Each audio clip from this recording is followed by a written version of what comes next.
Good to have you. Now,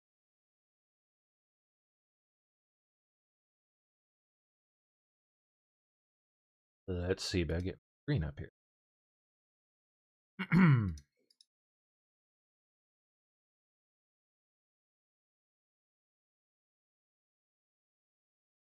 There we go. All right, we're good. Cool. Let's see what we got.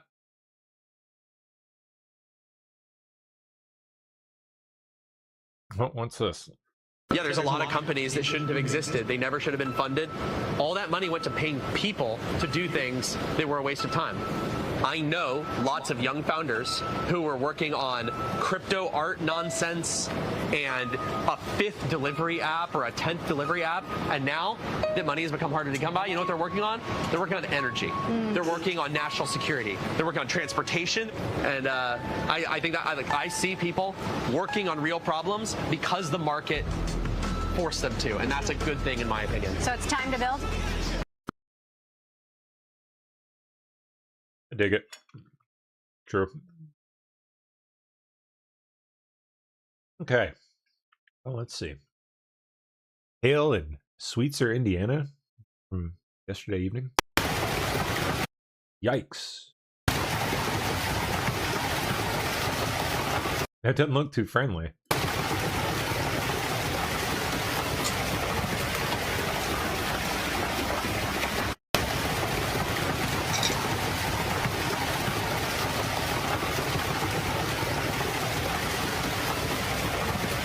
Yeah.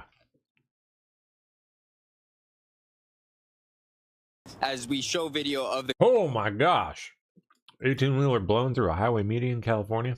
So take a look on your screen as we show video of the crash. Oh my gosh. My truck driver died. So take a look on your screen as this guy. As we show video of the... Oh yeah. You don't survive that. The crash that did happen. You can see that truck pulling through, crossing that middle divider and hitting head on with the cement truck. Both trucks catching fire, a blaze happening. That's why you're seeing Cal Fire out here. You're seeing the California Highway Patrol out here. Dang, man. Jeez, the crap you stumble on. All right. Well, that was just what I stumbled across there. All right, let me see if I have anything ticked. DNC has banned their staffers from using ChatGPT and Claude. That's weird. That's interesting. Why? Why? Why not? And why now? Especially of all times. Why now?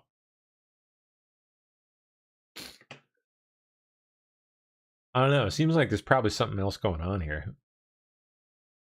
Something. I don't know what.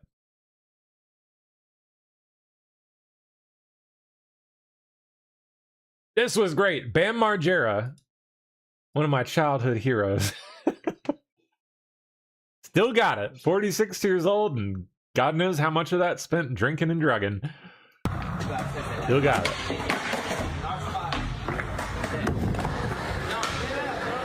Like a boss.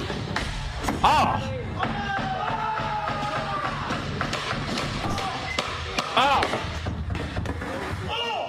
I just love Bam. There's something that I've always loved about Bam Margera. The underdog thing. The reason we all love Bam.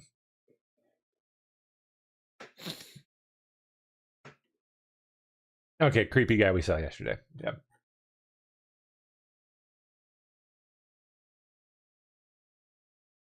Okay. Oh, and you know what else I need here? I need to pop out my Rumble chat for the day.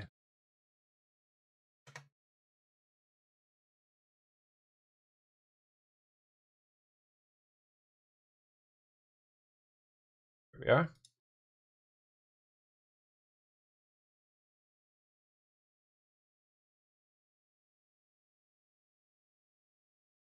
Okay, good. Okay. Now let me go down the pile.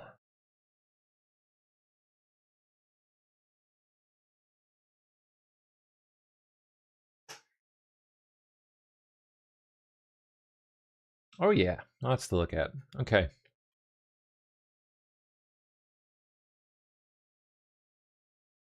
NASA photography experts say the Artemis II crew far exceeded expectations with their lunar flyby photography after around 20 hours of training using Nikon cameras and iPhones to capture the images during the mission. Yep. I saw Nikon reflected in a couple of those window images. Like, you could see Nikon just like reversed, kind of reflected in the corner. Made me smile because I shoot a Nikon, so. An astronaut or an astronaut candidate, we give them about 4 to 6 hours of camera training to kind of bring them to a basic level.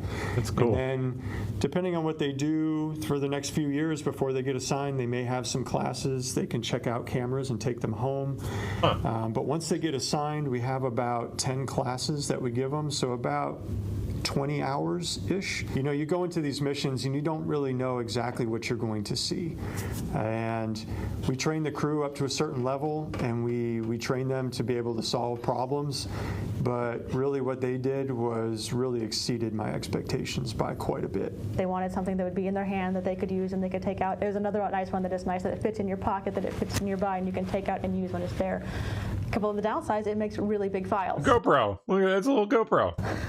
So one thing we do have to think about on board is what does it take to get files down? And unfortunately, we don't have bandwidth, and that's something a lot of people down here are really used to instantly having everything. No data up there. And the idea that we had to wait to get pictures. And people like wonder why we don't get live streamed, you know, direct feeds from the moon, let alone, you know, on the way or there, you know, on the way back. Like, not easy. Not easy. Back, and we had to wait to get things back because we don't have the bandwidth is surprising to people.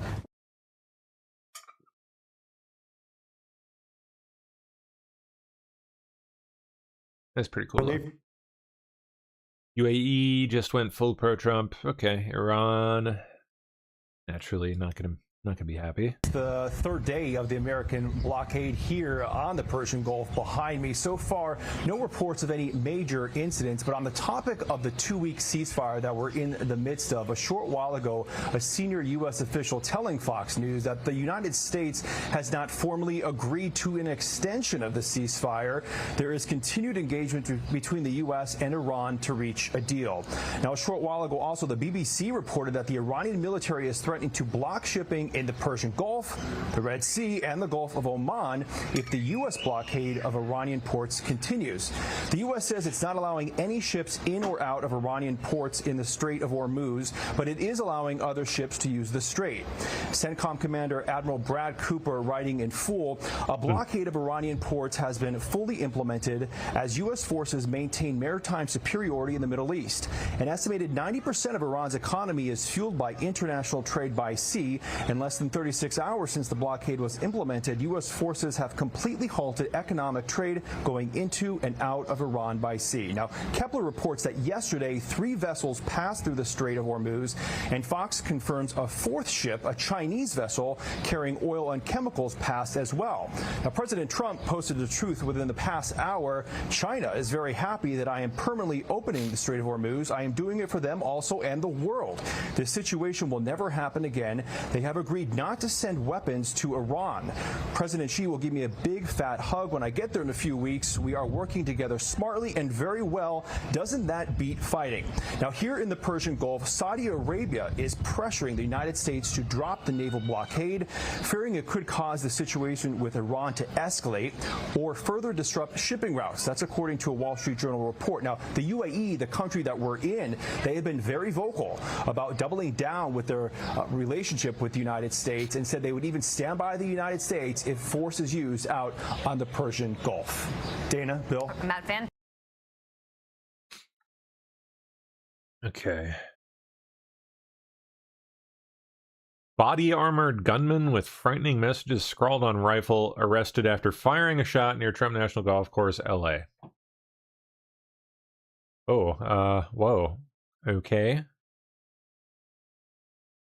Let's put a smile on that face. Why so serious? It's painted in purple and green, the Joker colors. He fancies himself a Joker.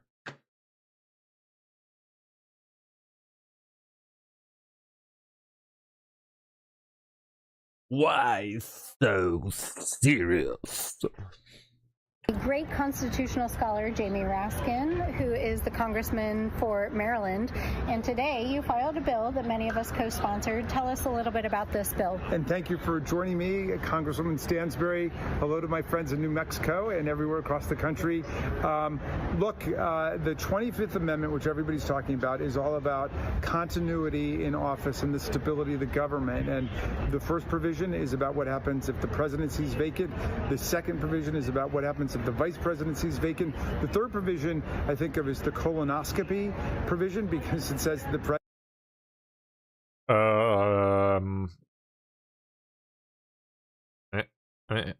president can voluntarily, temporarily turn over power. But the fourth provision is the one everybody's talking about. Section Oh, so not the colonoscopy one? 4 is about what happens Do I even want to know? if the president is unable, for physical reasons or mental or cognitive reasons. Or mental or cognitive. Let's emphasize that piece. What if the president cannot satisfy the duties of the office and discharge What if the president cannot vacate his bowels? the powers What will we do? and duties of office? And it says What shall happen? the vice president and a majority of the cabinet can act to transfer the powers to the vice president. Everybody seems to know that. But there's another little known part which says, or the vice president and a body set up by Congress can make the same judgment. And since 1967, Congress has never set up the other body called for by the Constitution in the 25th Amendment. And so we're setting that body up. And Oh, boy. I just want to emphasize that this is really about Congress asserting its constitutional authority. Oh, totally, yeah. The 25th Amendment was established after JFK died. It set up and clarified the line of succession if a president is incapacitated. Many of us feel like he is incapacitated in the present moment, but it's not clear what happens if the president contests a vice president or cabinet's call on him to step down. And this is really about Congress asserting our authority under the 25th Amendment and saying we'll create Respect my authority. a bipartisan body that will ultimately make that determination. It would require a cognitive test. What else would it require? Right. Well, let me just add one detail, Melanie, to what you just said, because under the 25th Amendment, if the president, if the vice president and a So we're back here again. majority of the cabinet act, or the vice president and a majority of our new body act, still the president can say, no, everything's fine, and would need to be overruled by a 2/3 vote of the House and the Senate. So it's not a perfect arrangement for our situation if people are going to act with their partisan blinders on. But Oh, something you would never, ever, ever be guilty of. Right? But the new body at least would interpose some objectivity. It would be composed of doctors, psychiatrists, cognitive scientists, but People that we totally haven't paid to say what they're saying. also veterans of the executive branch Except for that's exactly what we do. of government, former presidents, vice presidents, attorneys general, secretaries of defense, treasury, surgeon generals, and so on. Yeah. And so it calls for those people to be able to meet in the event of a real crisis. It's serious business. This is not just for Donald Trump. This is a permanent standing body that should have been set up long ago, so we can rectify that oversight and also deal with a very serious crisis as people are flipping out all over the country, as you know, about Trump, pretending to be Jesus Christ in his little online renderings, attacking the Pope, going to What does that make you, Satan? war without any congressional consent or authorization, engaging in crazed fulminations, profanity, and so on. So people are upset about it, and we need to deal with the problem. So we're taking action right here in Congress. And thank you for your leadership. Oh, shucks, girl. You didn't. And he joins us now. Thank you for being here. ActBlue had been on a tear for many, many years, raising a lot of money. And a spokesperson from ActBlue says the reality is that we have always been forthcoming with Congress, and we will not be intimidated by bipartisan theater. Our focus remains on providing the secure infrastructure the Democratic movement needs to win this November. What do you think they might have been lying about? Well, ActBlue has processed roughly $20 billion in political donations since it was created. We know. What could they have been lying about? They're processing donations that originate from overseas. If that's a U.S. citizen, that's legal. If that's not a U.S. citizen, that's processing an illegal donation. Going back to 2023 in the lead up to the 24 election, I began asking questions of ActBlue to determine what procedures do they have in place to make sure that foreign entities or foreign people are not donating into U.S. elections. The New York Times now broke open this story to recognize that ActBlue was not forthcoming with my request for information in 2023. It's all the more reason that we're going to have to dig into this to determine are foreign donations being processed through ActBlue for liberal candidates in the United States of America. We cannot allow this in our country. Did you have any reason to initially ask that question? Like, were you just generally curious, or did you have a particular suspicion? Well, there was a lot of reports and smurfing and other information that was occurring in ActBlue, and I began the investigation. And one of the first things I discovered was that ActBlue wasn't requiring a CVV number. That's that 3 or 4 digit code on the back of your credit card that you need to enter when you buy almost anything online. They weren't requiring that. That's a basic fraud protection that you put in place if you're processing money online. We then began digging further to determine what other controls are they lacking at ActBlue that would detect or identify fraud.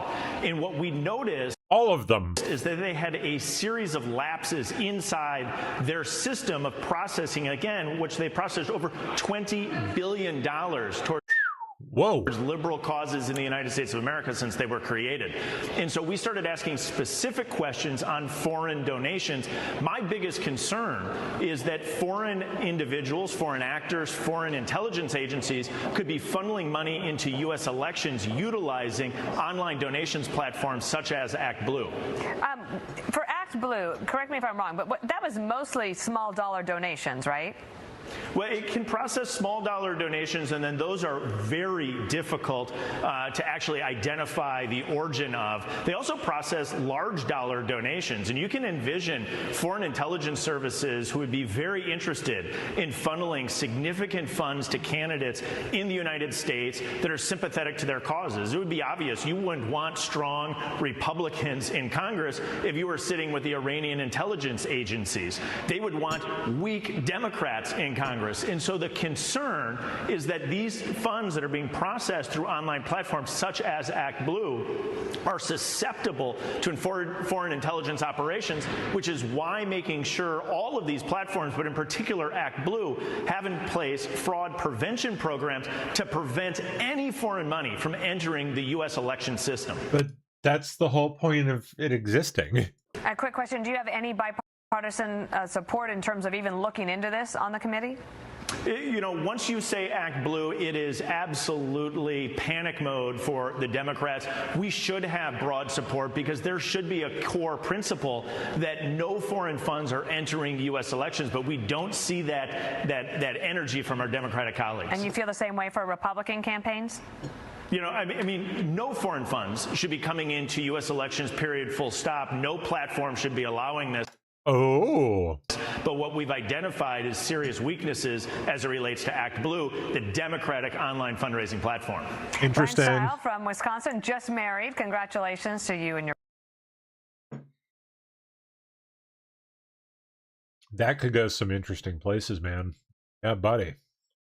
Allegations of campaign fundraising giant ActBlue is under scrutiny over allegations of campaign finance fraud. The New York Times reporting earlier this month, ActBlue may have misled Congress on vetting foreign donations. And now the leaders of 3 House committees sending ActBlue a letter demanding documents. They say the report, quote, confirms our initial findings and strongly suggests that ActBlue deliberately obstructed the committee's investigation, including through misleading statements and noncompliance with our subpoenas.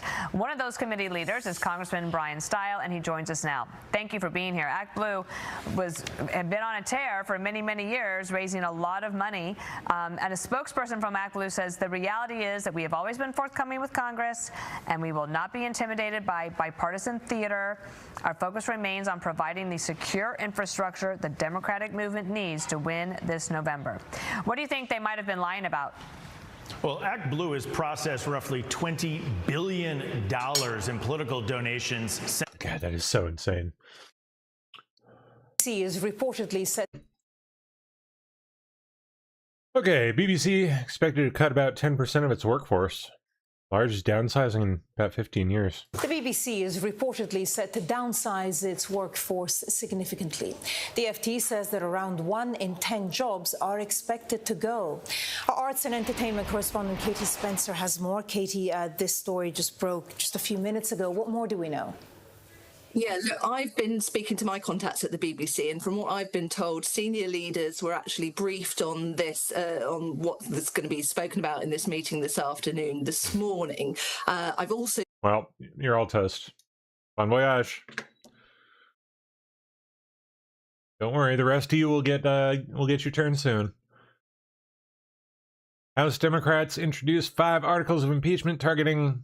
Oh, Pete Hegseth. Nah. What now? Accusing him of abuse of power, war crimes, and other serious wrongdoing. Whatever that means. Oh. Yeah. DOJ has obtained a superseding indictment of alleged DNC-RNC pipe bomber Brian Cole. Oh, is there more on that today? Shoot, I guess so. Pardon me.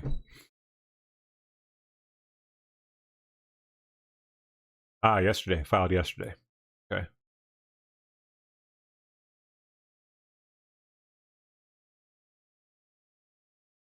Okay. Campaign finance records show that Swallwell for Congress reported spending roughly $361 on travel at the Montrose Hotel on July 18th, 2018.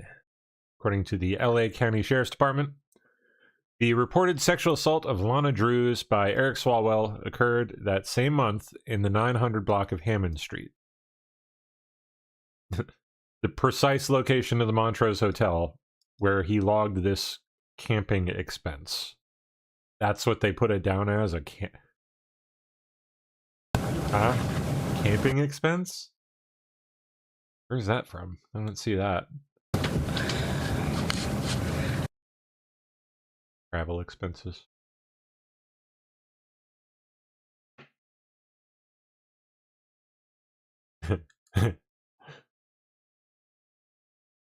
Okay, Trump from this morning. I'm working very hard with Mike Johnson and Jim Jordan and Rick Crawford to get a clean extension of FISA 702 through the House of Representatives this week, asking Republicans to unify, stick together when the bill comes before the Rules Committee today, and keep it clean. You solemnly swear. Rep. Clay Fuller announces he's co-sponsoring the SAVE Act as his very first bill in Congress. Act will please raise his right hand. Do you solemnly swear that you will support and defend the Constitution of the United States against all enemies, foreign and domestic? So on and so forth. D&I Ratcliffe to Capitol Hill this morning to talk to House GOPers about FISA. Ooh, bet he knows a thing or two. He ought to.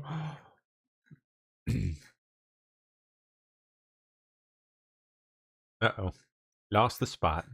Oh, dear. There we go. Melania Trump also heading to Capitol Hill today to discuss foster care legislation. Your position on some of this changed.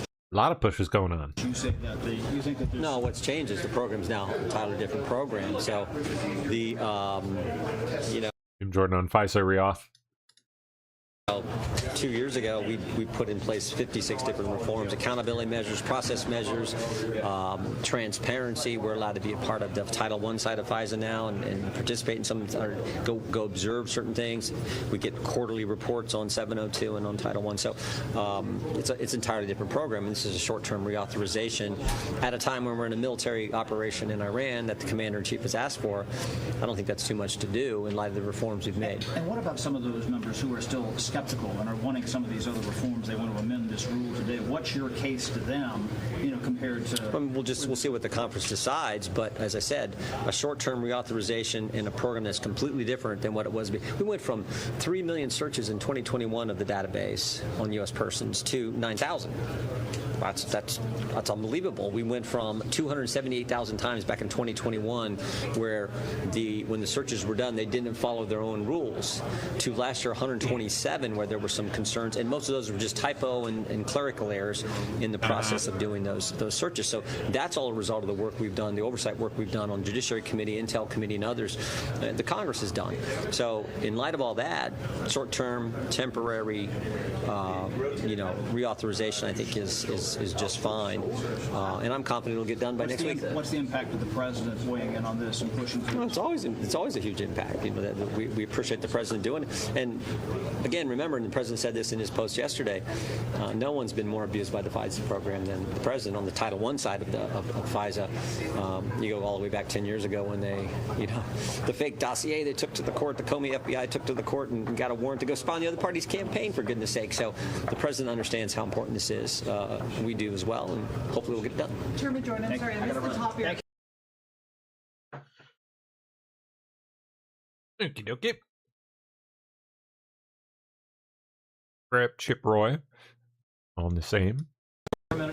Real quick, express your reservation, and can this rule that's going to be amended on the floor bring someone like you across the finish line? Yeah, look, most of us ran, as the president did, on wanting further reforms on FISA. We saw the grand, abuses that were carried out under FISA, and we want to see further reforms. We made great reforms 2 years ago, and that's great, but frankly, through a lot of these kinds of negotiations, and we feel like we need improvements. Obviously, we want greater protections for citizens with respect to warrants. We want to make sure that there's continued reforms with the FISC. We want to make sure that there's greater, penalties, for example, for government officials who abuse their authority and power. So those are the conversations we're having, and we had some deep conversations last night, and some of us allowed the process to move forward, and we'll see what happens today. But right now, I don't think we're where we need to have a rule move today, or yet, unless we make some progress this morning. So that's where we are. Even with the president's pressure, that doesn't make a difference with you guys saying that he needs this, he wants this. We understand and agree with the president that we need 702 authority to go after bad guys abroad. We're fighting for greater protections, whether it's this administration or future administrations, to ensure citizens have protections. That's why we came to Washington. That's what we're working to do. And what about this potential amendment of the rule? Give me one or two specific things you're like. Well, I don't want to get in front of our conversations on this. I don't want to negotiate it through you guys, but it's the areas I've already talked about. Those kinds of things are the things that we're working to try to get some reforms and changes. Okay, thank you. Okay. Speaker Johnson confirms, what's her name? Phyllis McCormick may be expelled by next week. And some of those investigations are ongoing. Involved busy committees in Congress, and they are around the clock investigating allegations against members. That is the due process that's afforded everyone. When an allegation is made, they go into that process. It's bipartisan by design, and it has worked well. And some of those investigations are ongoing. I'll note next week there's another Democrat, Sheriff Phyllis McCormick, who will be to a sentencing hearing on Tuesday of next week through the House Ethics Committee. They investigated and gave her so much due process that it took more than 2 years because she resisted it. I expect that they will come forward with a recommended punishment for the Congress, and I suspect that may be expulsion. In my view, that would be appropriate there. And she's had all the investigation, and the facts have borne out. Apparently, she has stolen FEMA funds. Think of it. The embezzlement of disaster relief funds by a member of Congress, that deserves expulsion.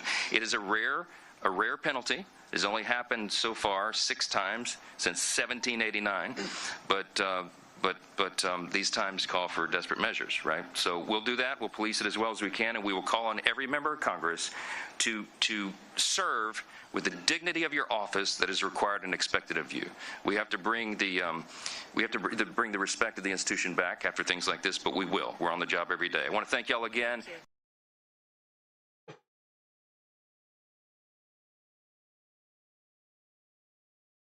Okay. U.S. Naval vessels on patrol in the Gulf of Oman. The U.S. has announced a formal blockade of Iranian ports and coastal areas. This is a legal action.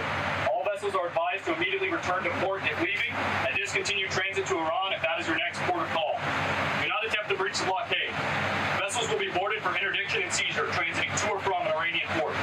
Turn around and prepare to be boarded. If you do not comply with this blockade, we will use force. The whole of the United States Navy is ready to force compliance. Now, I'm the captain now. the U.S. is... That's right. That's right. Security being increased at Mar-a-Lago. When entering, guests are checked for firearms, knives, explosives, tasers, mace, pepper spray, batons, and drones. You'd think that that all would have been standard practice to begin with. I don't know.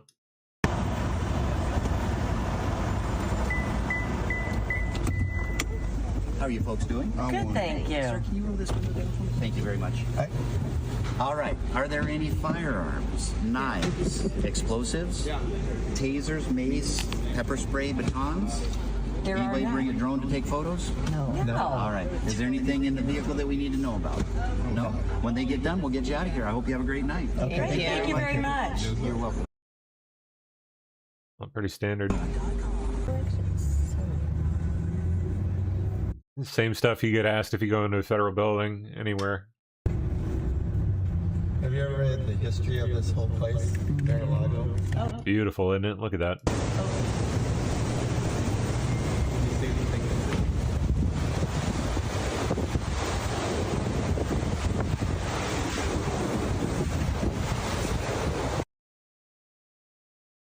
Audrey Merriweather Post, E.F. Hutton.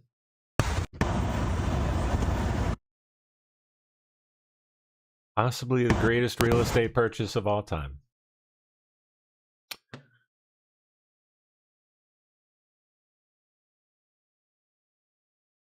Or one of, anyway. Protesters interrupt the OMB's, Russell Vaught's testimony before the House Budget Committee. Fiscal futility, invest in. The president drove enactment of the Working Families Tax Cut Act, which is a once-in-a-generation legislation to end fiscal futility, invest in critical priorities, and cut taxes for working Americans. This bill bent the cost of... Mr. Vogt, just... What kind of garbage? Hold on for a second. Oh, it's the priest again with the... God, yeah. The president...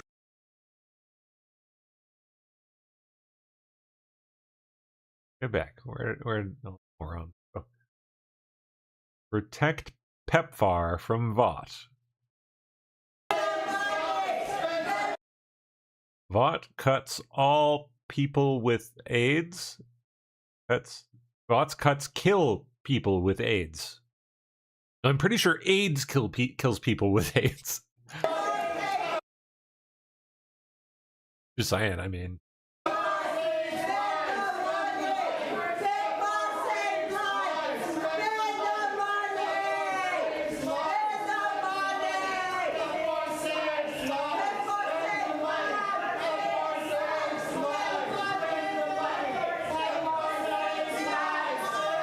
Oh, that one looks like an AIDS patient. Oh, 100%. That is definitely an AIDS patient.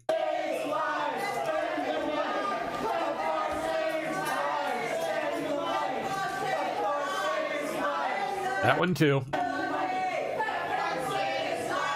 Looks just generally, diseased. I don't know exactly what, but got something. Jeez, like 3 freaking minutes of that garbage. Takes them that long to get that shit out of there. While securing historic investments in. And they're still going out in the hall. Mr. Vogt, please resume. This bill bent the cost curve for federal. Interesting. You see the Secret Service like rushing in there.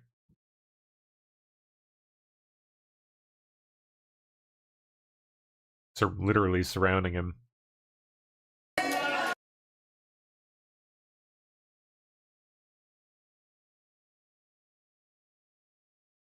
Oh, come on now. Or I guess would it be? I don't know who protects him. I don't know if it would have been the House people or if it is Secret Service. Excuse me. I would think Secret Service, right? Even Speaker Johnson is responding to Pope Leo on the Iran war. Vice President Vance is quick question. Last night, Vice President Vance said that the Pope needs to be very careful talking about theology. President Trump again criticized the Pope overnight. He's criticized the Pope saying that he's weak on crime. What are your thoughts about President Trump and Vice President Vance's comments about the Pope?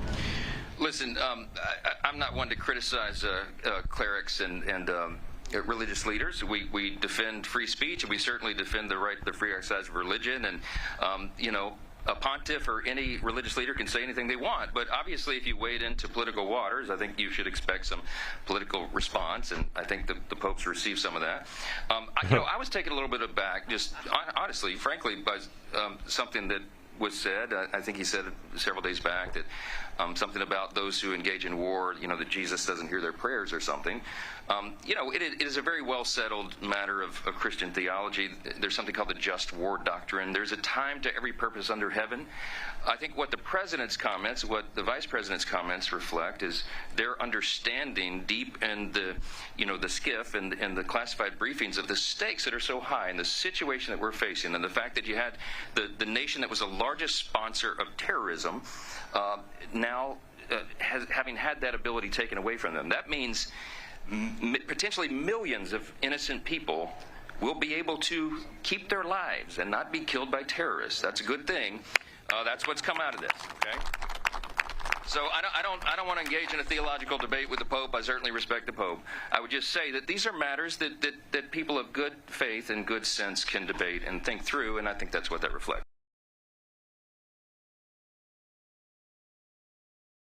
Okay.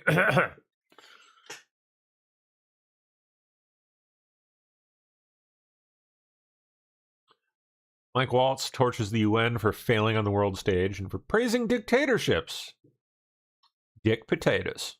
Frankly, the UN has drifted.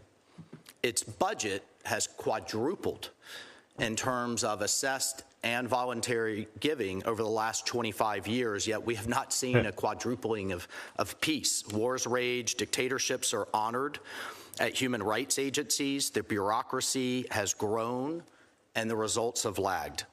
Meanwhile, the UN pushes costly ideological agendas, from its 2030 agenda to by the Secretary General's own admission, failing sustainable development goals, instead of focusing on the basics, instead of focusing on peace and security. Frankly, the UN has drifted. Its budget has quadrupled in terms of assessed and voluntary giving over the last 25 years, yet we have not seen a quadrupling of peace. Wars rage, dictatorships are honored at human rights agencies, the bureaucracy has grown, and the results have lagged.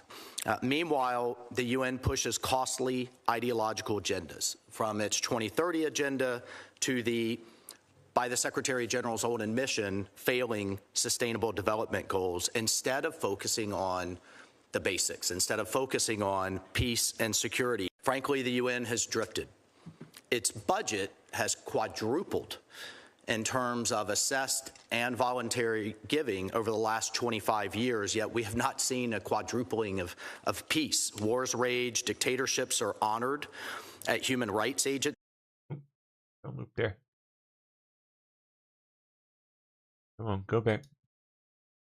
Democrats seek to bar presidents from collecting government settlements. Like what? Oh, like settling in cases that, like, when they're suing the government, such as what Trump has done. That's ridiculous. So he can't what? Sue for damages when they've screwed him over? Like, eh? Yeah, that's exactly what he's doing. Nut job. Okay, Reb Bonnie Coleman, Democrat, just called for President Trump to be eliminated. Oh, she looks sane. Because if we wanted to eliminate abuse and fraud, we'd eliminate the President of the United States from the office right now, and the rest of the sycophants in his administration that are allowing him to do so many illegal things. So, because if we want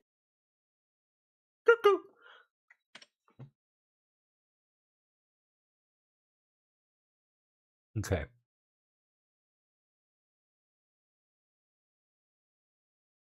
What's Boberting about now? Tell me about the life excuse me, the life insurance folder on Anthony Weiner's laptop. Oh, we've always wondered about that. Well, let's hear it. I mean, has she actually seen anything, or like? I actually was working on getting the Anthony Weiner laptop because I want to see the files that are on this. Oh, so no, she just wants to. And well, welcome to the club, girl. We still had Attorney General Pam Bondi. She had sent me over to the FBI, and there is no active search warrant on that computer. And so they are saying that I am unable to view it without a new search warrant. And there has to be new information. I think these Epstein files give us new information to look into the Anthony Weiner laptop. Yeah. I absolutely want to know what was on there, what was the secret folder that was titled Life Insurance, that had frazzle.rip, where people get the frazzle drip story from. I want to see this video. You know, if it's totally fake, if it's not there. I'd like to see the evidence that that's on there, first of all. Frazzle.rip, where people get the frazzle. Where I've never seen that. Insurance, that like where had frazzle.rip, where people get the frazzle drip story from. I want to see this video. I mean, we've all heard the name before, but I've never seen a folder on the laptop titled that by that name. I never. At least not that I recall. If that is like a new piece of information that actually exists, I'd love to see it. So get it out there, Bobert. Come on. Unless this is all just like spitballing, I don't know. I'll come out and say it. I want to see what people are talking about. These things don't just originate out of nowhere. So if it definitely came from somewhere, so where? It means issuing a subpoena from the Oversight Committee to get my hands on this laptop, then that's what I will do. If there's anything linking the Anthony Weiner laptop to the Epstein files, I will use that to get another search warrant. But I'm getting my hands on this laptop and looking to see what was in it. You know, I mean, it's been said that FBI agents who went in and viewed this laptop, many of them are not alive anymore. Oh, yeah, that. And they were also said to have thrown up and, you know, other such reactions of physical disgust. And so, I mean, what is it with this laptop? Apparently, you know, it's been said that many have committed suicide. That it was so disturbing, but also a lot of people around Hillary Clinton and her cohorts seem to commit suicide, oddly. There's a whole Wikipedia page. A whole page. Yes, that's right. There's a lot to unpack there, Congresswoman. Arkansas-ed. So, why? Why hasn't anybody seen what's on this laptop? And what do you expect to find? Well, I think originally members of Congress. And more importantly, when? damn it. Were afraid of it. They were called conspiracy theorists, and there was obviously the man who went into Comet Ping Pong Pizza and opened fire.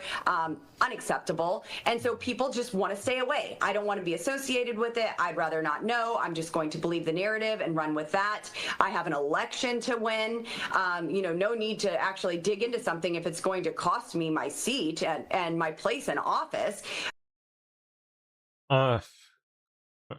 Personally, I don't know why that would be. I don't know why you would, for exposing something like that and, getting actual evidence of it out there, you would be.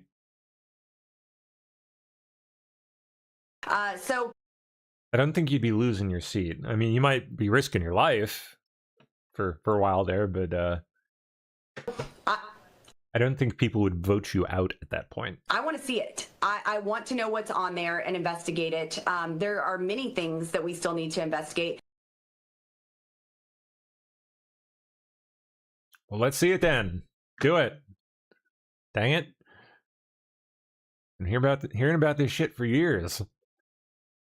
For dang near, a decade. Literally. When was that? Eric Prince Weiner laptop interview. That's where a lot of this info sources to. So just about a decade. It's November of 2016. Or thereabouts. Yeah, it was Breitbart. Where was that?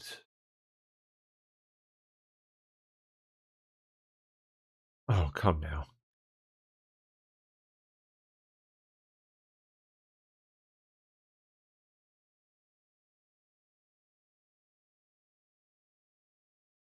Gotta make this hard to find. Because of Wienergate and the sexting scandal, the NYPD started investigating it. Through a subpoena, through a warrant, they searched his laptop and sure enough found those 650,000 emails. They found way more stuff than just the more information pertaining to the inappropriate sexting the guy was doing. They found State Department emails. They found a lot of other really damning criminal information, including money laundering, including the fact that Hillary went to this sex island with convicted pedophile Jeffrey Epstein. Bill Clinton went there more than 20 times. Hillary Clinton went there at least 6 times. The amount of garbage that they found in these emails of criminal activity by Hillary, by her immediate circle, and even by other Democratic members of Congress was so disgusting. They gave it to the FBI. Eric Swallwell, maybe? Anyone? And they said, we're going to go public with this if you don't reopen the investigation and you don't do the right thing with timely indictments. I know, and this is from a very well-placed source of mine at 1PP, One Police Plaza in New York, the NYPD wanted to do a press conference announcing the warrants and the additional arrests they were making in this investigation, and they've gotten huge pushback to the point of coercion from the Justice Department, with the Justice Department threatening to charge someone that had been unrelated in the accidental heart attack death of Eric Garner, the guy almost 2 years ago. So that's the level of pushback the Obama Justice Department is doing against actually seeking justice in these email and other related criminal matters. There's 5 different parts of the FBI conducting investigation into these things with constant downdraft from the Obama Justice Department. So NYPD was the first one to look at that laptop.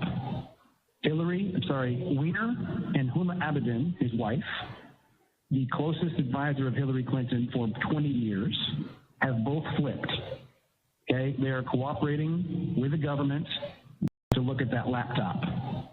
Weiner and Huma Abedin, his wife, the closest advisor of Hillary Clinton for 20 years, have both flipped. Okay, they are cooperating. Interesting. With the government. Back in November 2016, this was. Keep in mind, I don't know. They both have, they see potential jail time of many years for their crimes. Interesting. Or Hum Abedin sending and receiving and even storing hundreds of thousands of messages from the State Department server and from Hillary Clinton's own homebrew server, which contain classified information. Weiner faces all kinds of exposure for the inappropriate texting that was going on and for other information they found. So NYPD first gets that computer, they see how disgusting it is, they keep a copy of everything, and they pass a copy onto the FBI, which finally pushes the FBI, making Comey reopen that investigation, which was indicated in a letter last week. The point being, NYPD has all the information, and they will pursue justice within their rights if the FBI doesn't. And there is all kinds of criminal culpability through all the emails they've seen of that 650,000, including money laundering, underage sex, pay for play, and of course, plenty of proof of inappropriate handling, sending, receiving of classified information up to staff-level special access programs. So the plot thickens. NYPD was pushing because, as an article just quoted one of the chiefs, okay, that's the level just below commissioner. He said, as a parent, as a father with daughters, he could not let that level of evil continue. As the Wall Street Journal has talked about, they exposed downdraft back pressure from the Justice Department, as well as the NYPD has, trying to keep the sunlight and the disinfecting effects of the truth and transparency from shining on this great evil that has gone on and is slowly being exposed. Interesting. Good to review after all these years. Okay, now on to this. Rep. Balint, are you trying to get revenge on states that did not vote for your boss? Talking to Russ Vought. $7.6 billion in clean energy grants based on whether the recipient lived in a blue state. Yes or no?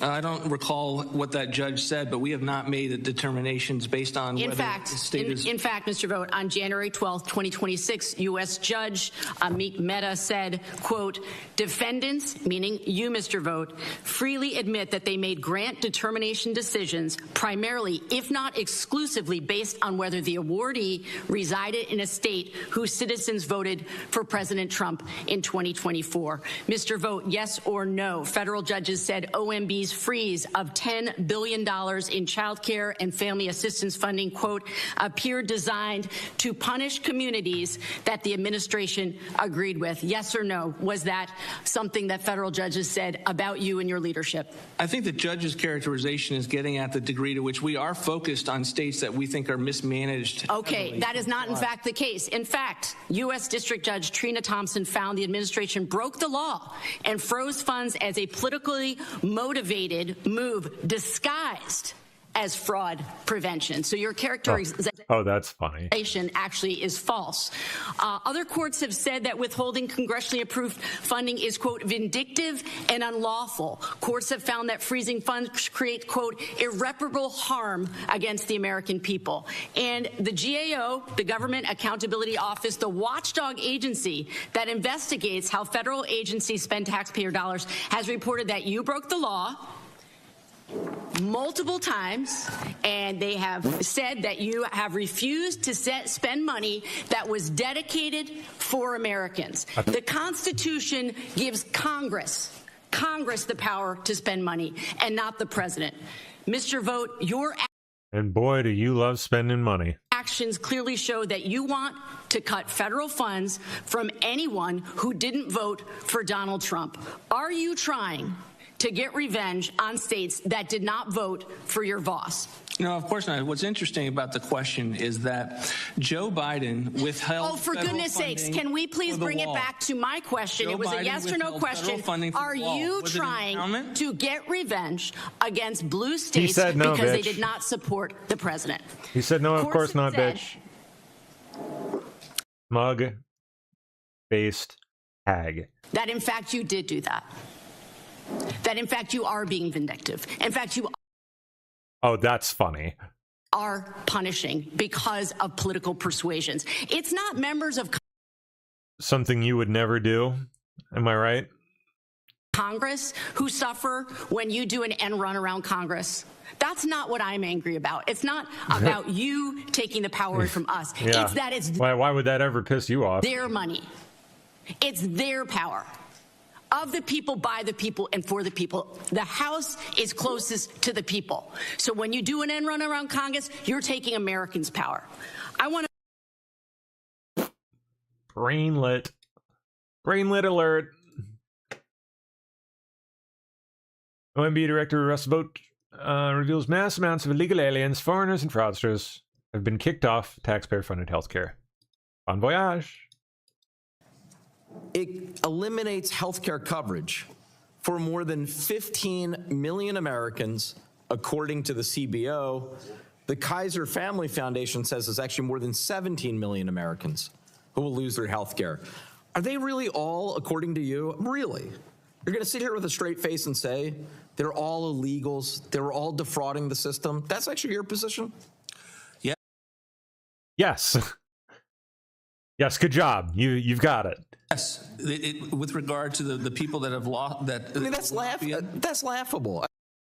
Because why? Sorry, I'll give you a chance to respond. You had a number of issues with regard to your comments there. Wait. Let me number one. But you said he would. Sorry, wait. You said You said he could just answer. But why are you? Shut the fuck up. Claiming my time. I just want to be clear. I'm citing. We acknowledge the CBO figure. That's where I'm getting the 15 million from, and the Kaiser Family Foundation says 17 million. You're saying none of them are legitimately on this, even though we had one of them actually testify before.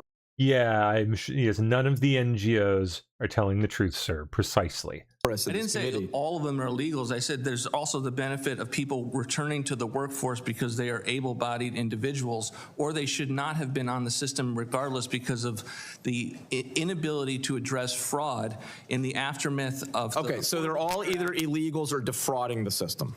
Well, that's certainly not a provocative statement that we have fraud all over the country, is it, Mr. Ranking Member? Why are, I imagine there are fraud and.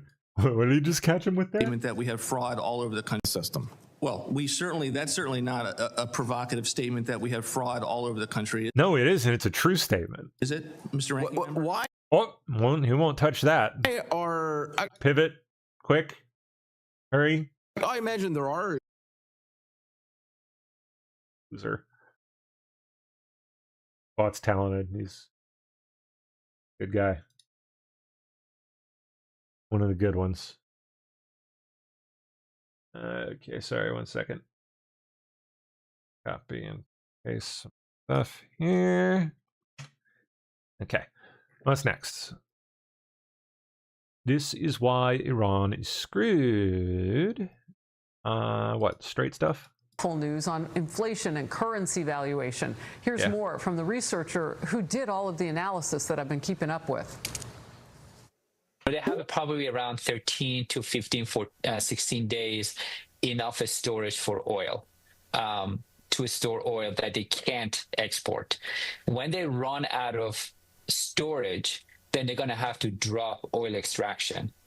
Dropping oil extraction is going to cause not just damage to their oil exportation or extraction volume in the long run, but it's also going to lead to unemployment rate increasing. It's the heart of Iran's economy. It accounts for, 70-80% of Iran's revenue that it uses to run the government operations. Oh, they're feeling it. The Wall Street Journal editorial board calls the blockade a, quote, crisis for full news on inflation and currency valuation. Here's more. Okay, lady. on to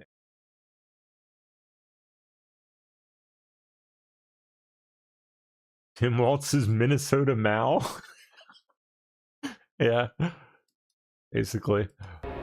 Just, yeah. Governor Tim Walz. Tim Walz. Governor Tim Walz. Tim Walz. Tim Walz. Tim Walz. Governor Tim Walz of the great state of Minnesota. Tim Pon. I lived in China. I've been there about 30 times. Tim was snapping up dozens of copies of Mao's Little Red Book. It's not just a political treatise. It's the daily devotional of the Chinese Communist Party. The inscription on the inside is, Mao's words bring us joy. She's bringing us a politics of joy. They're trying to steal the joy from this country, bringing back the joy. You said earlier that ICE agents are a modern-day Gestapo. Would you like to recant that statement? When I said President Trump was using them as his modern-day Gestapo. Donald Trump's modern-day Gestapo is scooping folks up off the streets. Many of us grew up reading that story of Anne Frank. Somebody's going to write that children's story about Minnesota. For communism to work, you have to erase the country's identity and history, and that's what Mao did. Tim Walz is doing it here. Yep. Governor Tim Walz signed an executive order providing legal protection to those who come to Minnesota for gender-affirming health care. Our children Insane. tell us who they are. You live through every These people. parent's worst nightmare. Some of the loudest voices are advocating for blame and hatred and even violence toward those who don't agree. You can shit out of him now. Don't ever shy away from our progressive values. One person's socialism is another person's neighborliness.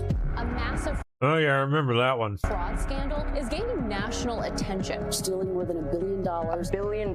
More than $1 billion. I can't speak to it, but Are you going to take responsibility for this? I take responsibility for COVID. I take responsibility for George Floyd. I take responsibility for balancing the budgets. Today, Governor Tim Walz announced the largest round of restrictions since he shut down the state last spring.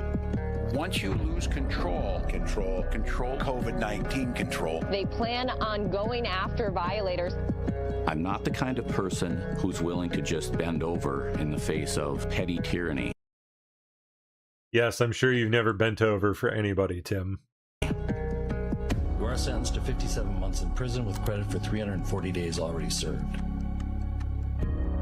If you could talk face to face with Governor Walz, what would you say to him? I'm not going to sit by and allow this state to descend into communism. If it costs us my life, like it's cost me 3 years, then so be it.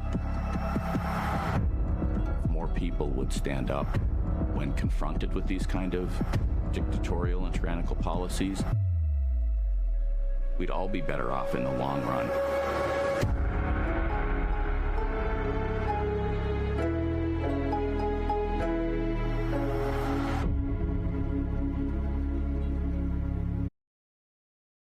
Good trailer. Excellent trailer, in fact. Very good.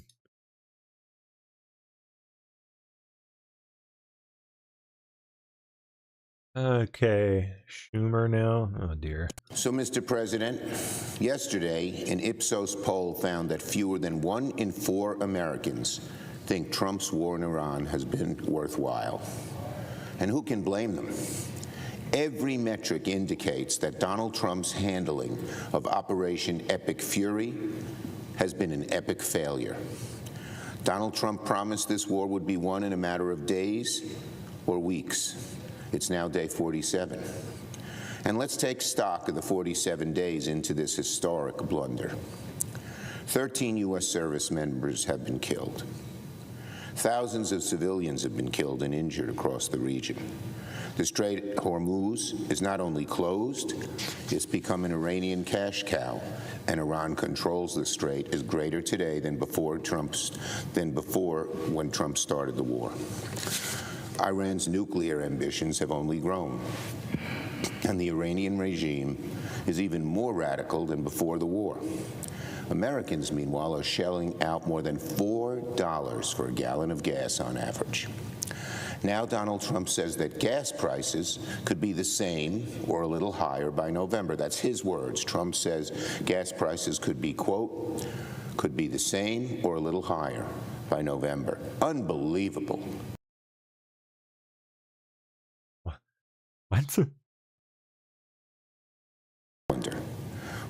Mr. President, not a single American would say that tax day is their favorite date on the calendar.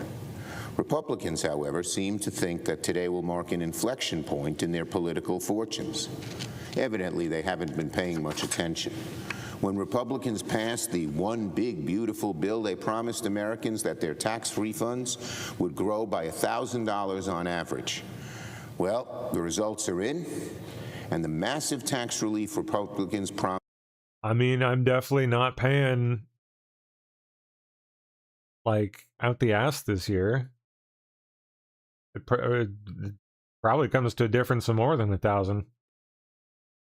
Promised has turned out to be a dud. Refunds on average have changed only by a third, about $350. And Americans need every penny they can get. But a couple of $100 doesn't go very far on a tax break. Oh, it ain't a couple $100, buddy. When the average American family will pay an extra $2,000 on tariff taxes and $740 this year to fill up their tank. That's right. Donald Trump's war in Iran alone has wiped out any tax refund Americans will see this year. Yeah, that.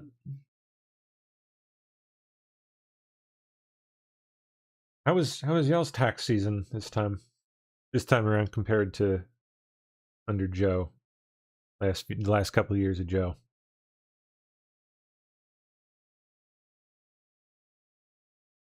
Curious how everyone else is feeling today.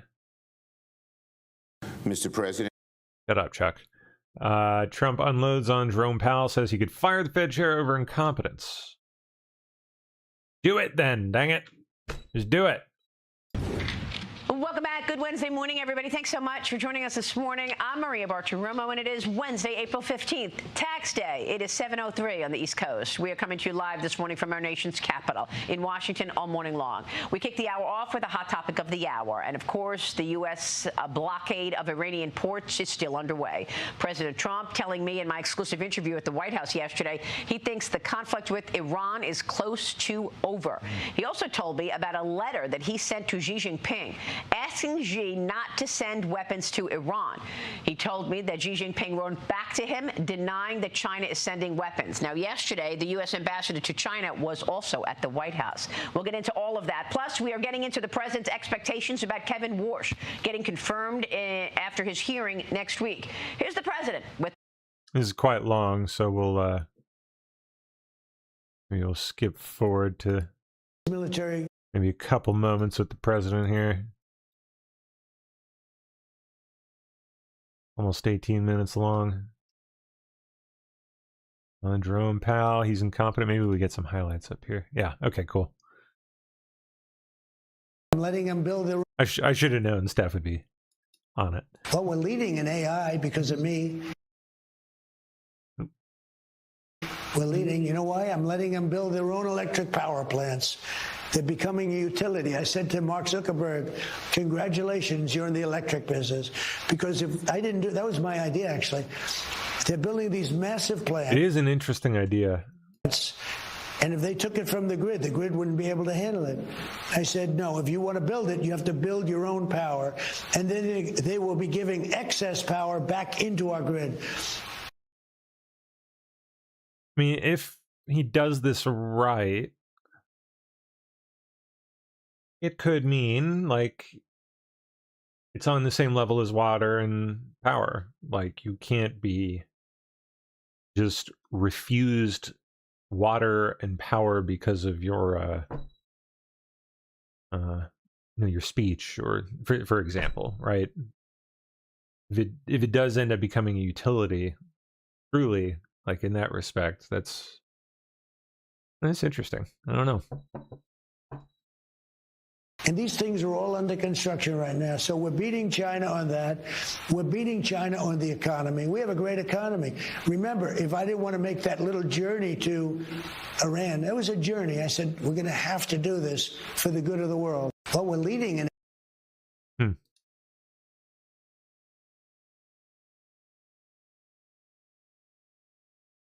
Zero. I'm doing a great job for the country and for the world. You know, we've had no help. Zero from NATO. We're there for them. They're not there for us. We spend, you saw the chart that came out a couple of days ago with a big monster red ball. That was us. And all these little satellite balls. And it represented the money spent on it's like some graph or something, some diagram. On military and NATO. And it's ridiculous. And they should have been better. They should have said, we'll send somebody. It's a small operation compared to a big operation. But NATO was not there for us. And what it means, if they're not there for us here, they're not going to be there for us. So why are we spending hundreds of billions of dollars a year on NATO if they're not going to be with us? If they're not going to be with us on Iran, they're not going to be with us on a much bigger subject than Iran. I'm doing a great job.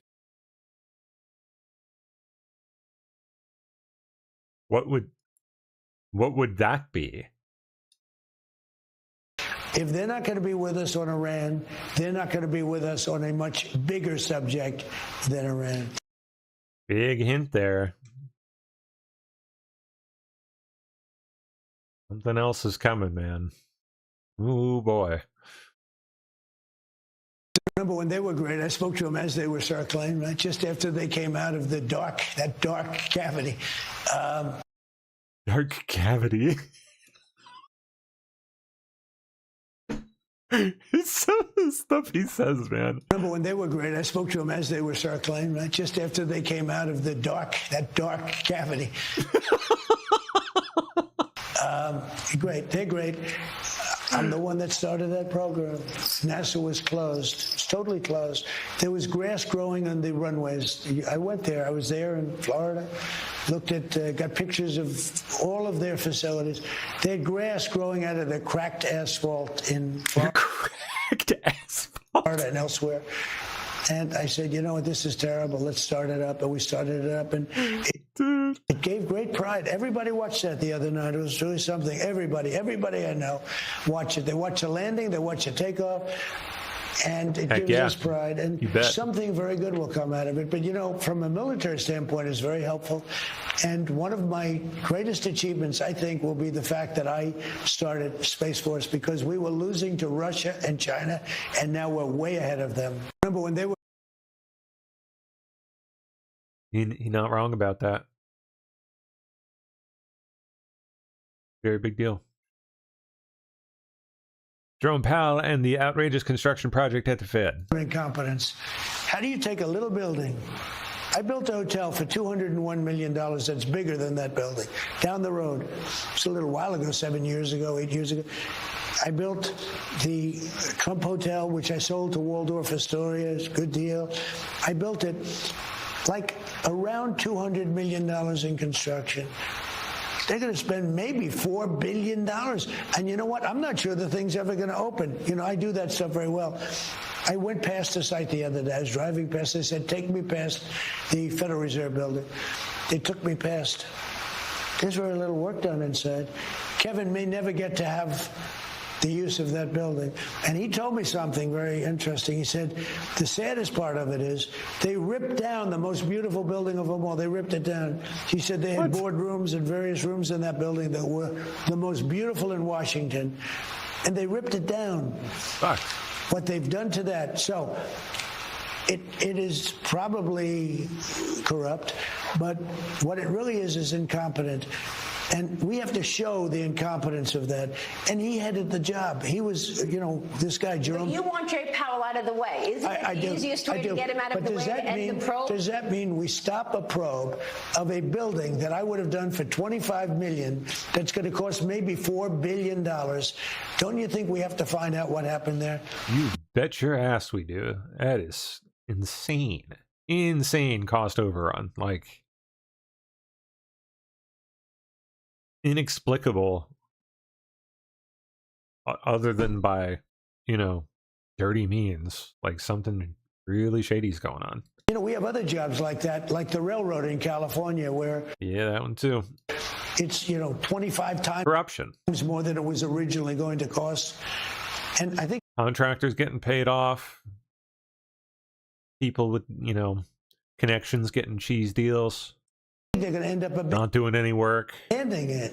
Okay, that's Gavin Newsom, or as I call him, Gavin Newsom, who's so bad. But that's the one. But I think the Federal Reserve building is just as bad. And so whether it's incompetence, corruption, or both, I think you have to find out. I really do. I think you have to find out. So you're not going to drop the probe? No, I'm not playing. I have to find out. Attaboy. He said he's not leaving if, you know. Well, then I'll have to fire him, okay? If he's not leaving on time, I've held back firing him. I've wanted to fire him, but I hate to be controversial, you know? I want to be uncontroversial. I hate to be controversial. Yeah. But and you think Kevin Warsh can get confirmed? You think Tom Tillis is going to give you a vote? Well, we're going to have to find out. He might not, but that's why Tom Tillis is no longer a senator. Ooh. Trump reveals he's ready to name replacements for Sam Alito and Clarence Thomas if indeed they are ready to retire. It's probably not easy to give up for people, you know? They reach a certain age. Ginsburg could not do it. And she really hurt herself within the Democrat Party. People are very angry at her because I got to appoint people instead of Biden. So you don't know if you're going to be naming, putting another nomination forward. Okay, Mr. President, you've got a big meeting. It's possible. You know, in theory, it's 2 or 3, they tell me. If you just read statistics, it could be 2, could be 3, could be 1. I don't know.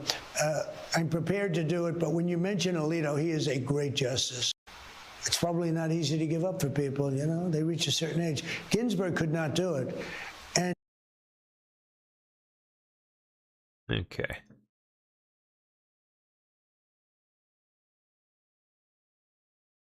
Everybody's letter to Xi. You've got a major meeting coming up next month with President Xi. I want to get your take on China and how this shift in oil, particularly because of Iran, particularly because of Venezuela and what you've done, even your comments on Cuba. How does that change the dynamic of this meeting with President Xi? I don't think it does. I mean, he's somebody that needs oil. We don't. He's somebody I get along with very well. He just wrote me a beautiful letter. He wrote a beautiful letter? You a letter? Yeah, he did. He responded to a letter that I wrote because I had heard that China is giving weapons to Iran. I mean, you're seeing it all over the place to Iran. That China's Did he giving say he's weapons. giving them? Yeah, and I wrote him a letter asking him not to do that, and he wrote me a letter saying that essentially he's not doing that. Okay. Okay, so who is? Because if I didn't do that, right now. Trump announces the Iran war is close to over because Iran's desperate to come back to him and make a deal. Okay. Now you would have Iran with a nuclear weapon, and if they had a nuclear weapon, you would be calling everybody over there, sir, and you don't want to do that. Well, you keep saying was. Is this war over? I think it's close to over, yeah. I mean, I view it as very close to over. You know what? If I pulled up stakes right now, it would take them 20 years to rebuild that country. And we're not finished. But we'll see what happens. I think they want to make a deal very badly. Oh. I had to divert. You'll see what happens. Wonder what?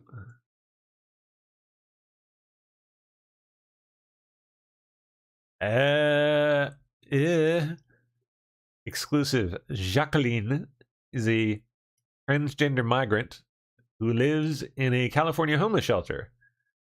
Told us the state gives him free breast implants. Gotta have it. What is your name again? Can't go without it. Jacqueline. Yeah. Jacqueline. This is the first time I live in a shelter. Yeah. I need to get my breast implant. Latino here, so definitely some are migrants. So I move here, and they give me breast implant. Sure, undocumented. I think, and me as a trans woman, yeah, I feel safe. Were you able to get the hormones, or you know? Yeah, I did that with my doctor. So Medi-Cal, you got the breast implants? Yes. Wow, taxpayer funded. So here in California, they gave you the breast implant here? Yes. Free? Yes. Yeah. Wow. Yeah. Congratulations. Yeah. Do you feel like that's a good benefit for other migrants here in California? Yeah, even though you're undocumented, you can get them. Did you do bottoms too? Bottoms? Not yet, but it's coming. Surgery. Waiting for that one. Wow, you're waiting for bottom surgery. Okay. Every time. Are you happy with the results? Yes.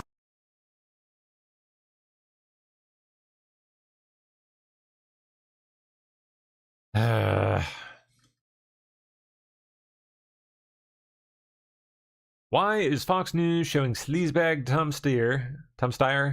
Oh yeah, that guy. Doing a big piece on him right now, probably putting him into play. Trying to stick himself out there as a potential candidate in 28. Instead of talking about Republican candidates and really good ones like Steve Hilton and other Republicans, how can a Republican expect to win that state with their mail-in voting and rigged elections when you have Fox News promoting the Democrats? Nobody cares about Tom Steyer. He's a loser, but Fox is making it impossible for a guy like this to win, even for, Steve Hilton. Their guy. Vote for Steve Hilton and turn California around.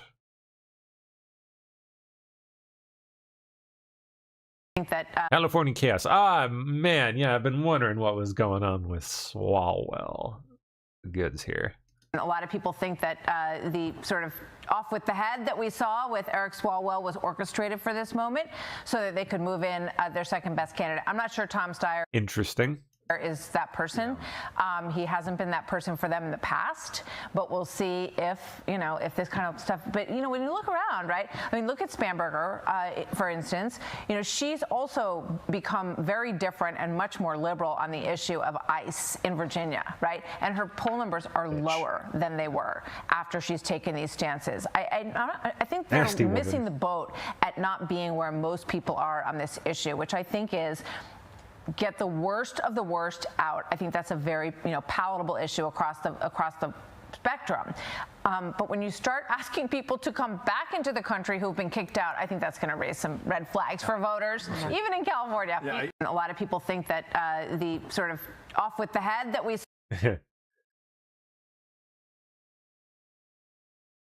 Oh no. Presser here. Scott Besson coming out. Interesting. All right. Body.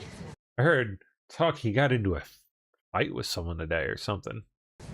How are you? Good I can find that. See you. We have a packed house and I have two very special guests with me today. I will start with some scheduling announcements. Tomorrow afternoon, President Trump will travel to Las Vegas, Nevada to hold a roundtable and deliver remarks on the working families tax cuts. On Friday, President Trump will travel to Phoenix, Arizona to deliver remarks at a Turning Point USA event at Dream City Church. And I'm really honored to be standing here today. Charlie's church, right? The church he went to?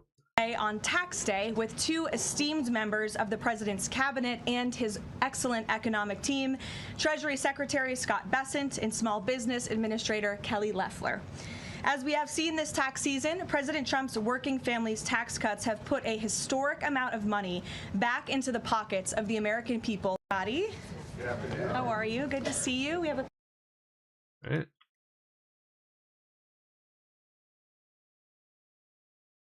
Trump's signature new tax cuts. The average refund this filing season is more than $3,400. The Trump administration has issued more refunds and larger refunds than in any year of the history of our country. And I will allow Secretary Bessent to break down the numbers in greater detail.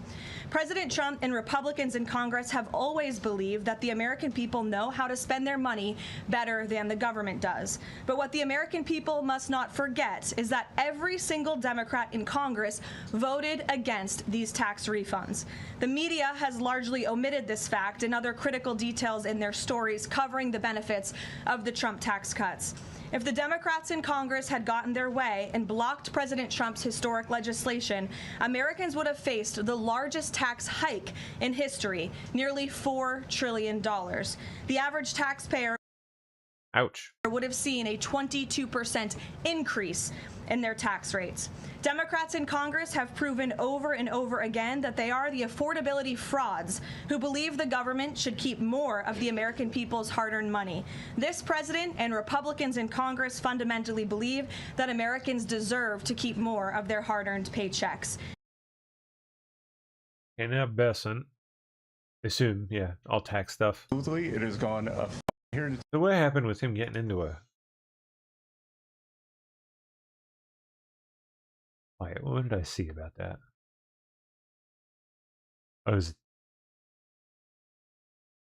It could have been a joke, I don't know.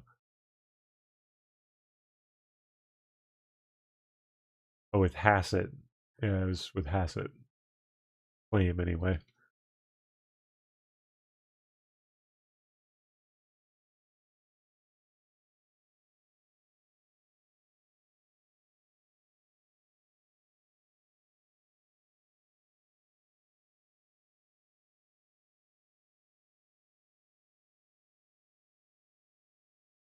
Where did it go?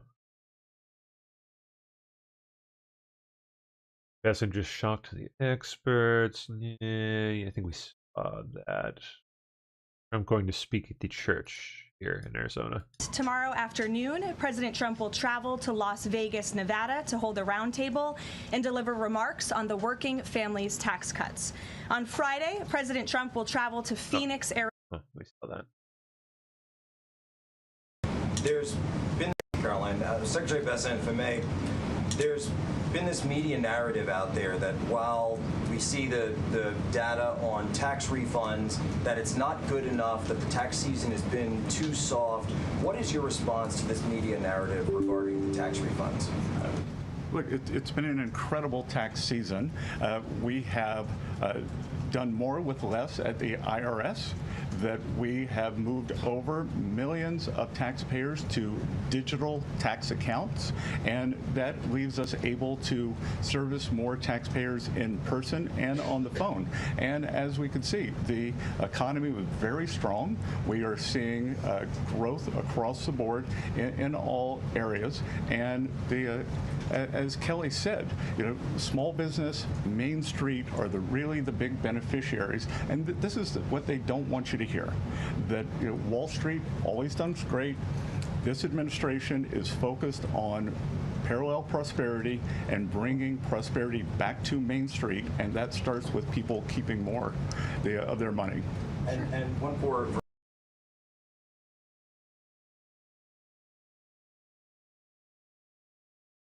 Yeah, Carolyn Levitt demands answers from Democrats in power on Eric Swallwell. Today, I published a video of now former Representative Eric Swallwell. Now former, indeed. In Bye-bye. bed, and you mentioned the president's heading to Las Vegas. Well, Eric Swallwell was in Las Vegas in this video. I'm told, according to geotagging, this scandal has erupted now. Accusers coming forward, many others coming forward, as well as questions regarding his extremely close relationship with Arizona Senator Ruben Gallego. And I want to know if the administration had any comment on the fact that Senator Gallego seemed to be very vocal about wanting the release of the Epstein files, and yet... Yes, he did. Yes, he was.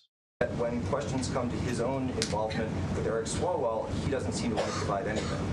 Yeah, look, I think the accusations and allegations against former Representative Swallwell are despicable and disgusting.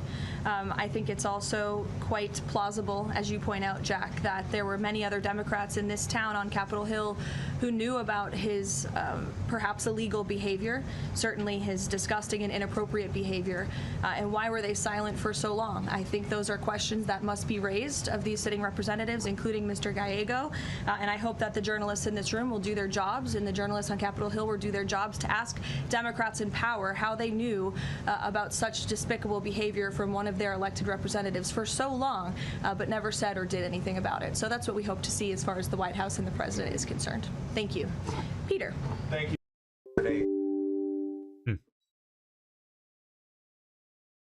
Yay.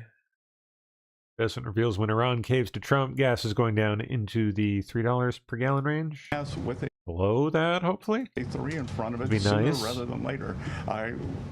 It's Bank Week here in D.C., so I've been meeting with a lot of my Middle Eastern counterparts, the finance ministers, and they all say that once the straits are open, they can start pumping again within 1 week. So not by summer, like Memorial Day, but maybe by Labor Day?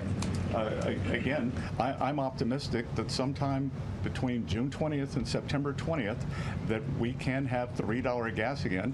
And as I said this morning too, we are going to be watching the gas stations because they raised prices very quickly when when the crude oil prices went up. We hope they'll bring them down just as quickly as crude oil prices have come down, which they've come down substantially just in the past 10 days. Great. Yes, with a 3 in front of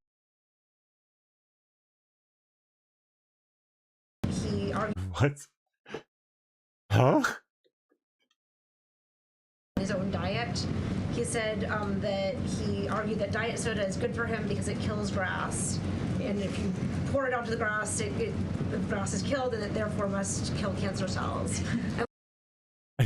I think he was joking. I'm wondering if was this sort of an accurate description of how the president sees? Look, as we all know in this room, I think you know the president has a very good sense of humor. Yeah, thank you. It's one of his most underreported characteristics, I would say. Like, I have heard what? him tell this joke before. I think the Wall Street Journal should get a better sense of humor. And then another one for you, his own diet.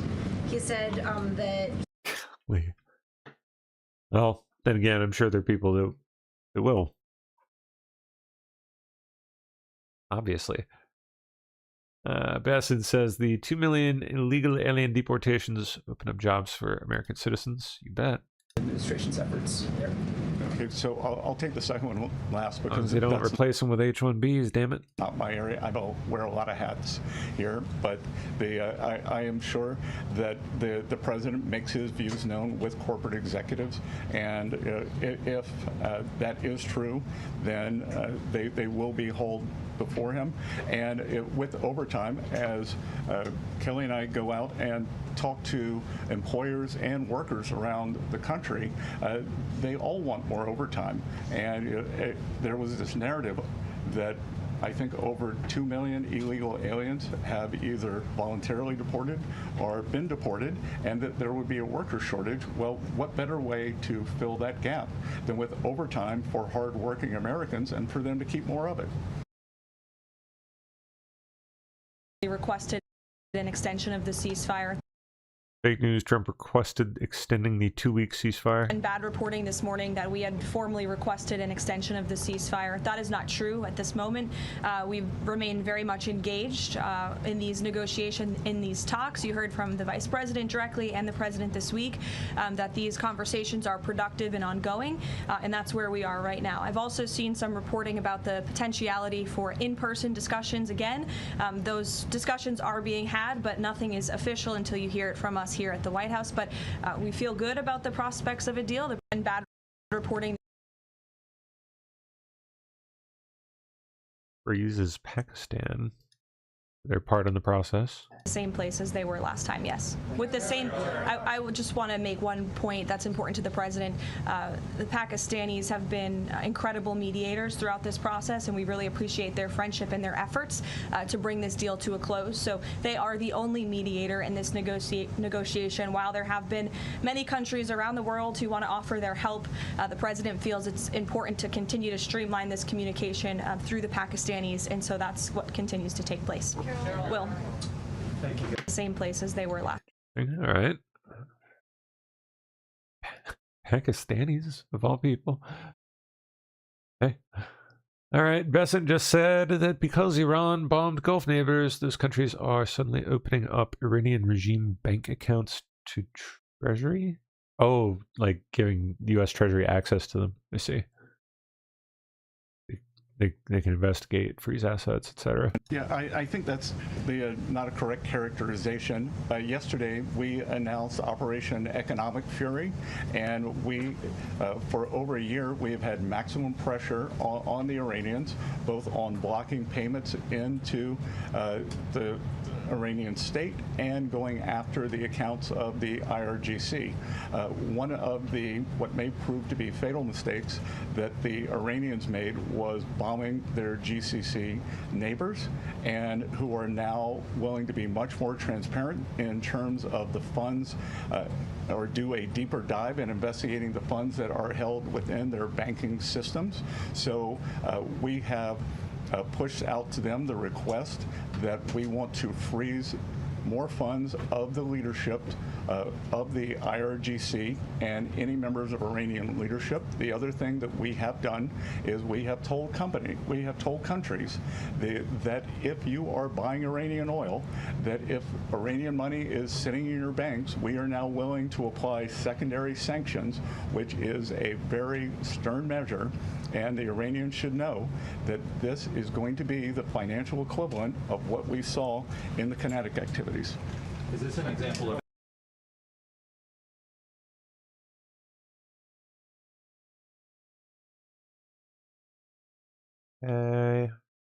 Yes, I'm putting China on notice. 50% What for here? tariff against China still on the table now, or is the letter exchange that we talked about now taking that off of the table? Well, as you know, the president spoke about the letter with respect to he and the correspondence between he and President Xi.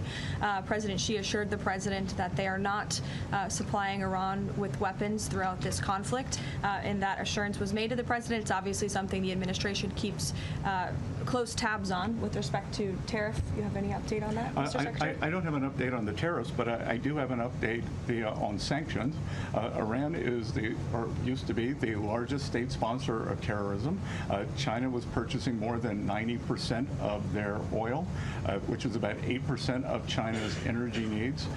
We believe this blockade in the Straits, there will be a pause of Chinese buying, but I will tell you that 2 Chinese banks received letters from the U.S. Treasury. I'm not going to identify the banks, but we told them that if we can prove that there is Iranian money flowing through your accounts, then we are willing to put on secondary sanctions. And are you? Nick, go ahead. Just to follow up.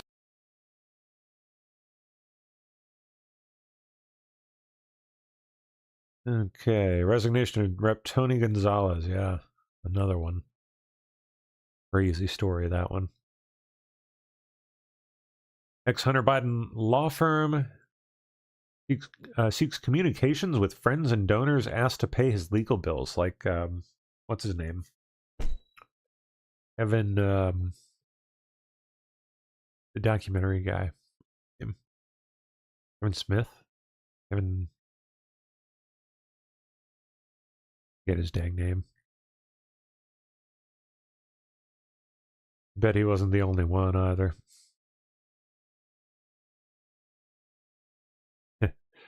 Hunter now lives abroad, apparently with his South African-born wife, Melissa Cohen. Yeah. Huh? And, their son, Bo Jr. And he's unable to pay his current lawyers.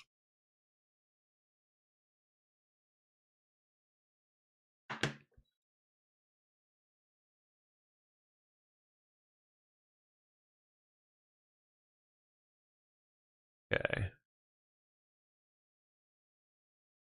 Now Melania Trump on Capitol Hill. I didn't know that was filmed. We are gathered here today, not because America's children rely on us, but rather because America's children... Oh, we'll jump to that here in a minute, Steph. Interesting. Grab that link.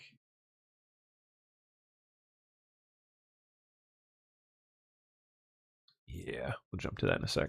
Our moral equals. As parents and leaders, it is our ethical obligation to ensure American children develop emotionally and physically within a safe environment. As a community, we strive to nurture our children's curiosity, protect their innocence, and guide them with hearts full of care. Through respect, participation, and protection, American parents deliver the essentials to our next generation: housing, nutrition, clothing, and healthcare. In safeguarding our children's well-being, we shape the integrity of our nation. But to get there, a strong knowledge base is required. Education is the cornerstone of a child's future. Clearly, education is the foundation that can remain throughout one's lifetime. Yes, knowledge is permanent. In 2021, I launched Fostering the Future, a nationwide initiative to provide individuals from foster care community with access to education and at the university level. My goal is to prepare these individuals to secure entry-level jobs, become financially independent, and eventually innovate, create new businesses, and generate employment opportunities. When I first developed Fostering the Future, one thing became very clear. The foster care community requires action over awareness. This truth stands today. I'm proud to share that Fostering the Future currently maintains a footprint of over 20 universities across the country from coast to coast. In fact, academic institutions such as Vanderbilt University, the University of Miami, LSU, UVA, the University of Texas, the Ohio State University, and the University of Alabama all educate Fostering the Future students. Although reports vary, roughly 3% of individuals in foster care community earn a college degree in 2025. We can close this gap. But still, foster youth face a special set of challenges outside the classroom that have a serious impact of their academic performance.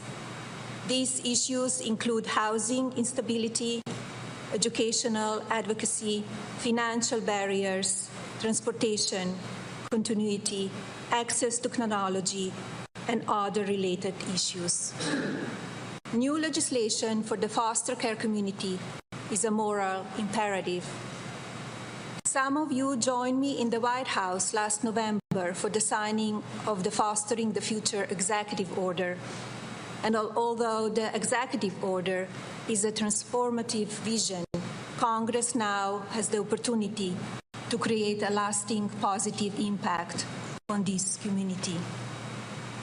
Beginning here in this room, we can once again change people's lives. With the new legislation, we can ensure that the opportunity is more than helpful for individuals in the foster care community. It can be their birthright. Thank you.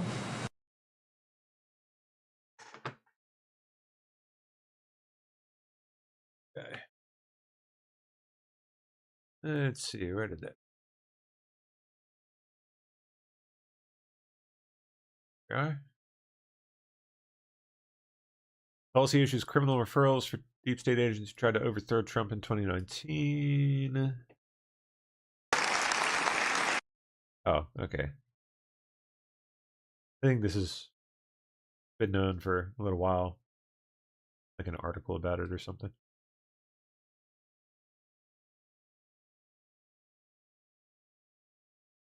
Lifelong Democrat just testified that Tim Walz's admin targeted and attacked her for exposing fraud in Minnesota. Chair Niska, oh, this should be good.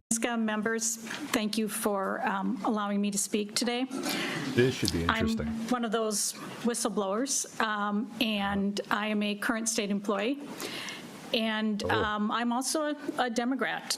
I've only voted Democrat, and that's why I think this is a really sad day for me. I consider myself a very loyal person. I have worked at the state agency I'm at for 20 years. I believe I've had 3 jobs since I graduated. Well, that's a Democrat there. Yep. From college. I've lived on the same block for 20 years.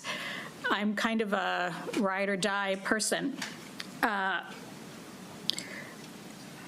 But I want you to know my experience. And what happened to me was 7 years ago, I was what I would consider at the top of my game. I was in one of those rare times in life where you really enjoy going to work and you know that you are doing a very good job and life was really, really good.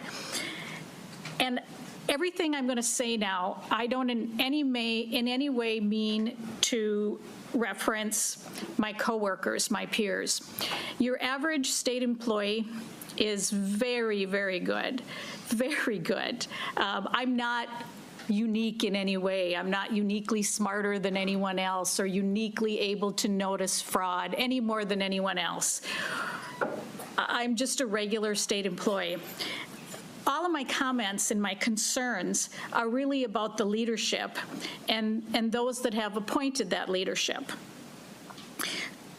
So about 7 years ago, I noticed risky contracts that I was seeing. I had a promotion, and I, for the first time, was seeing many contracts, more than just my own. Everything was sort of funneling through me in my work area. And so I started going up the ladder for the next 6 months, as a person would do, and talking to my supervisor, then their supervisor, and up and up. And so what I found was that I was really kind of getting nowhere. So after that first thing of noticing these things and realizing I was getting nowhere, I then realized that we had incredibly unqualified leadership. Not only did people not really know the solution to what I was bringing, but they really didn't even understand what I was saying. And that didn't make a lot of sense to me, because looking at their salary and their job title, this is something they should have clearly understood and said thank you and proceeded to solve it. And that isn't what happened at all. What actually happened is the messenger gets shot. I became a very unpopular person amongst leadership there. And the retaliation in the smear campaign is strong. I was called everything from incompetent to a favorite is racist. You people who speak about fraud at state agencies, the first thing that leadership goes to is racism. Of course. And that is very hard to take. It is humiliating. It is career killing. Obviously, who is going to hire That's the point. someone who is considered racist? So at some point in that period of time in 2019, there was a poster put up at the agency, and it had 3 names on it. It was one of those posters that was sort of that if you see something, say something kind of thing. And there was 3 names on the poster that we were to contact if we had concerns about fraud, waste, or abuse. And so I was working with those three people.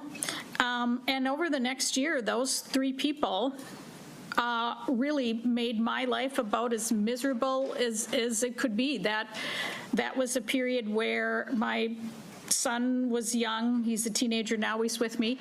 But he was young at that time, and I used to sit on the front step of my house and cry because I didn't want him to see me cry.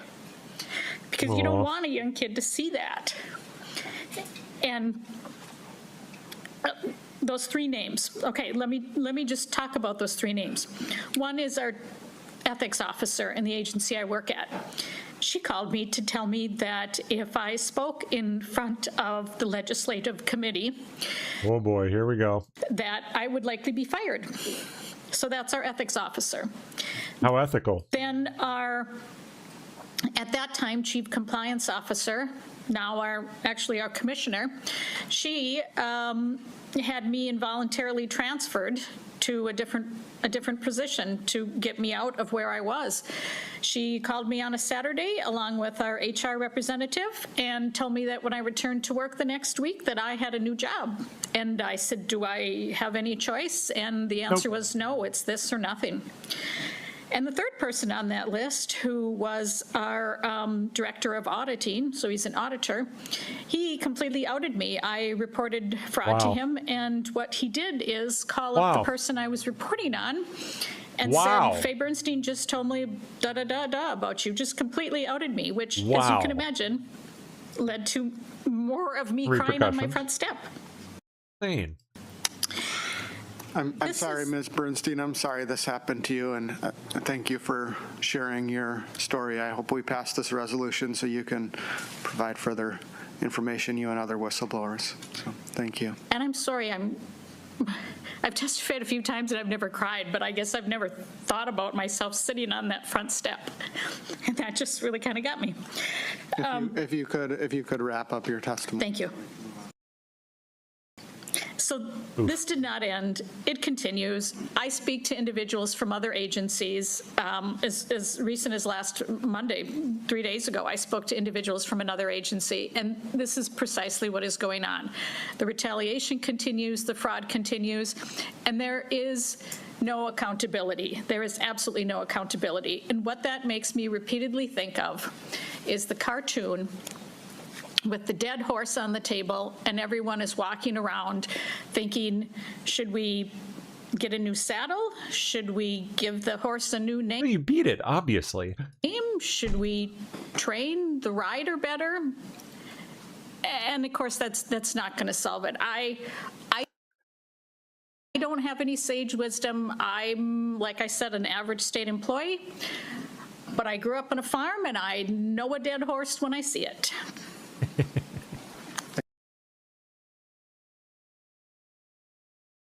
6 House Republicans just joined Democrats to protect Haitian migrants. Oh, how nice. 219 to 209.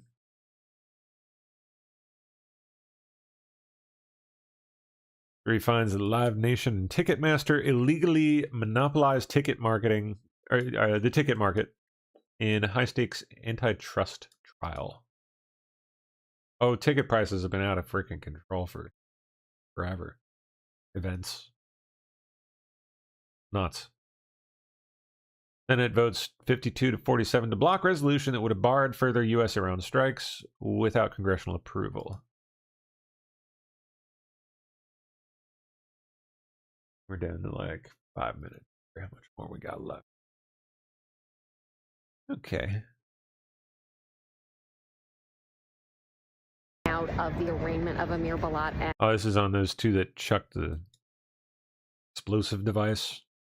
So I'm just walking out of the arraignment in New York City of Amir Balat and Ibrahim Kayyoumi. They both pled not guilty to the terrorism charges and part of some whacked out op with Jake Lang. And the charges related to having weapons of mass destruction. Remember, these are the two men who built those homemade IEDs with nuts and bolts and highly explosive materials. They said they wanted to kill as many people as possible.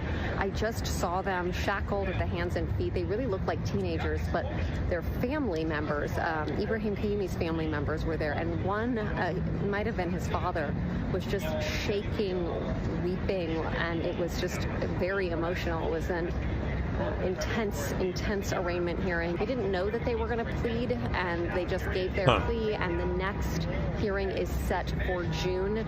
There was a lot of discussion about discovery and what happens next. There's a ton of material, 12 electronic devices that were obtained. Each man had a cell phone on him during the attack. Prosecutors said there was a device in the car, and then the remainder of the 12 were found in both of those homes. Boy, I would sure like to get a look at what's on all that shit. So there's a lot of material to go through. There might be more video testimony from them, potentially pledging allegiance to ISIS like we saw them do immediately after arrest. There's also reference to a notebook in which there were writings in there talking about their intent. Yep. Great American State Fair coming to D.C. Oh, yeah, baby. Okay. National Mall will host the Great American State Fair. Yeah, it's going to be pretty cool. 15 days this summer, June 25th through July 10th. We'll feature a 110-foot Ferris wheel, newly refurbished Smithsonian National Carousel, hands-on activations, live music, experience from each state and territory. Huh. Music, food, I'm sure.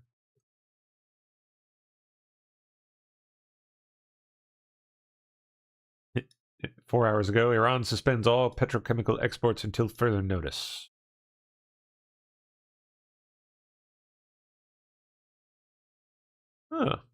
China sold Iran a spy satellite that was used to target U.S. bases. Surprise, surprise. Of course they did. Itangi Lam Supreme Court's emergency docket actions. Over what? Oh, because the court's stay decisions can at times come across as utterly irrational? That's funny coming from you, lady. Queen of irrational nonsense in that courtroom.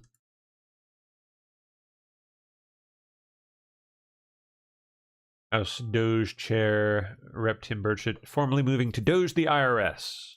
Hey everybody, Tim Burchett. Just left the Doge committee, which I chair, dealing with the IRS and providing better service, making it more fair and equitable for everybody. It's funny, a lot of people wanted to get on this committee. I didn't see them today. It seemed like it's a very timely issue, but the chair lady and I are not, as I told her, I said we ought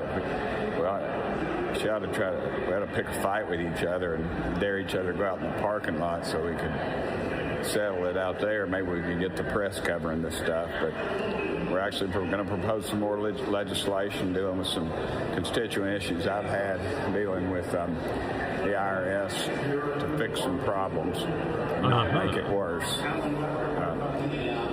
You got to start somewhere, and this is where we start. I doubt this will get the ratings. Hey, dude.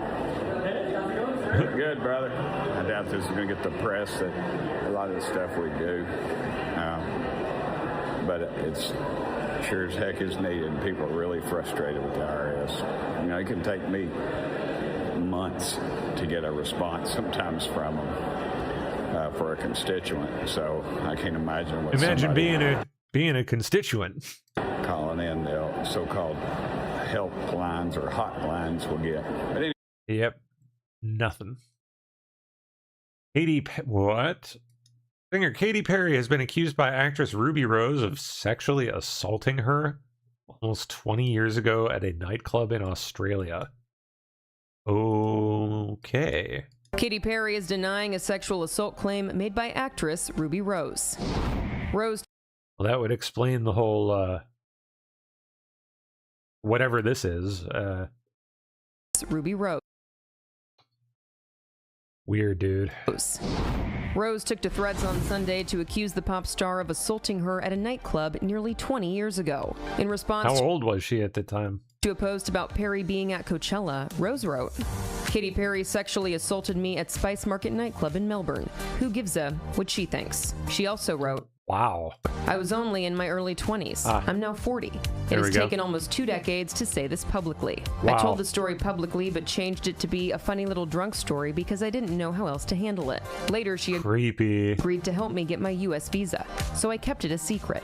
But I did tell y'all she wasn't a good person. Instead, I got attacked by everyone. A fan referring to Perry's 2008 hit I Kissed a Girl asked, she kissed a girl and you didn't like it? Rose replied, she didn't kiss me. She saw me resting on my best friend's lap to avoid her, and bent down, pulled her underwear to the side, and rubbed her disgusting vagina on my face until my eyes snapped open and I projectile vomited on her. What the fuck? She continued in a separate post in part, not interested in filing a police report over this. Not when I haven't even filed a report for the numerous rapes at the hands of grown men. But she is more than welcome to sue me. She won't because it happened, I have photos, and it was literally in public and witnessed by multiple people. What the fuck? She later added, just left the police station. A representative for Perry released the following statement in response. The allegations being circulated on social media by Ruby Rose about Katy Perry are not only categorically false, they are dangerous, reckless lies. Ms. Rose has a that's why you pawned it off on your rep. Documented history of making serious public allegations on social media against filtered through a lawyer and various individuals. Claims that have repeatedly been denied by those names. Wow, dude. What the fuck? Gross, man. Oh, look at that. Bye-bye. Tony Gonzalez. Bon voyage. What about? Oh, we don't get to see Eric. We don't get to see Eric Swallwell. But his is taken down too. Troy Nels responded to Pope Leo. All right. I'd probably say the Pope needs to keep his business into leading his flock, so to speak, leading the church, and probably stay out of the political arena. He doesn't need to be getting involved in the political arena. Go lead your church, but stay out of the politics. Right? We didn't elect the Pope to be the president or be the anything else. So just keep his nose in the church's business and stay out of the political arena. Well, what if he sees his role as sort of leading his flock away? No, lead his flock. Well, let's focus on just behavior to and everything else. Just focus on your flock. And Donald Trump is our president. It's not the Pope. I didn't elect the Pope to be president. Thank you. Yes, this is a big one. John Eastman, the conservative attorney who helped devise President Trump's last-ditch strategy to overturn the 2020 election, has officially been disbarred per the California Supreme Court. Disgusting. Supreme Court Justice Sotomayor publicly apologizes for comments suggesting Brett Kavanaugh was privileged and out of touch for his concurrence in an immigration case greenlighting warrantless ICE stops in LA. The nerve. I regret my hurtful comments. Please. You knew exactly what you were doing, bitch. Like, get real. Oh, here's something on Tulsi and the criminal referrals. Okay. We have a lot of great candidates for this. Do you still have confidence in Tulsi Gabbard, sir? Yeah, sure I do. Sure. I mean, she's a little bit different in her thought process than me, but that doesn't make somebody not available to serve. Is she on the same page with you? I would say that I'm very strong in the fact that I don't want Iran to have a nuclear weapon. Because if they had a nuclear weapon, they'd use it immediately. I think she's probably a little bit softer on that issue, but that's okay. Some people are. Most people aren't. Most people are saying thank you very much. I really respect that about him. He's very fair-minded about his people and fully respects differences of opinion internally, as long as they don't, bleed out into, embarrassing affairs like we saw with Mr. Kent. For doing what you did. They are decimated right now. They're going to give up nuclear weapons. They're going to give us the nuclear dust. They're going to do everything that we want to do. And you know what? They're going to go on and maybe have a great country again. But if they don't do that, they're not going to have a country. They're not even going to have a country. So she's softer on that issue, but I have other people, not too many. That's an issue that we've had great support. You saw the CNN poll where Trump with MAGA, and I think MAGA is most of the Republican Party, is 100% approval. In fact, the young gentleman that does the poll, who's very good, actually, because he's honest, he said, I've never seen 100% before. I'm 100% in the CNN poll, which just came out. It's got to be that guy, the young dude that does the TV. Always like super excited. I actually enjoy his coverage. He's pretty good. Tulsi Gabbard issues criminal referrals for the deep state agents. More on this. Gabbard, who's doing a great job. Okay. Tulsi. She took a lot of heat 2 days ago because she went in at Pam's insistence. She went in and she looked at votes that want to be checked out from Georgia. They see, why is she doing it? Right, Pam? Why is she doing it? Because Pam wanted... This is obviously from a little while back. ...to do it. And you know why? Because she's smart. And they said, well, this has to do, her position has to do, it's really not so, but her position has to do with international. I say, well, the same people that said that, they've been saying Russia, Russia, Russia has been screwing our elections, okay? So let's assume Russia had something to do with it. They say, no, Russia didn't have. So now they're saying Russia had nothing to do with it. Because if I say Russia, that it's perfectly fine. But you could add China and about 5 other countries to it. But she's done a great job, and Pam has done a fantastic job. And then last up, I guess this is fresh. I mean, obviously related to other recent happenings surrounding this, but I guess there's been movement on it today. ODNI sends criminal referrals to DOJ for XIG whistleblower tied to Trump impeachment. Let's see. Okay. and criminal referrals for the whistleblower whose complaint helped trigger the 2019 impeachment. And for the former intelligence community inspector general who notified Congress of the allegations. Who was that? I see a name mentioned, but Michael Atkinson. Okay. Interesting. To manufacture a conspiracy that was used as the basis to impeach Trump in 2019. Intel official told Fox News Digital that the language in the referral is broad, but that it's specifically directed at Atkinson and the whistleblower who reported concerns about Trump's 2019 call with Zelensky. ODNI directed Fox News Digital to a recent ex-post by Tulsi Gabbard. Reads, newly declassified records expose how deep state actors within the intel community concocted a false narrative that Congress used to usurp the will of the American people and impeach Trump in 2019. ODNI said the documents confirmed that Atkinson failed to conduct basic due diligence and willfully exceeded his statutory jurisdiction to mischaracterize the president's phone call with Zelensky as an urgent concern to Congress. Atkinson, during his investigation, found that the whistleblower showed indications of political bias and was in favor of a rival political candidate while still deeming the complaint a matter of urgent concern. Convenient. All right. Well, we'll call it quits there. We're like 10 minutes over here. And I think Laura popped in.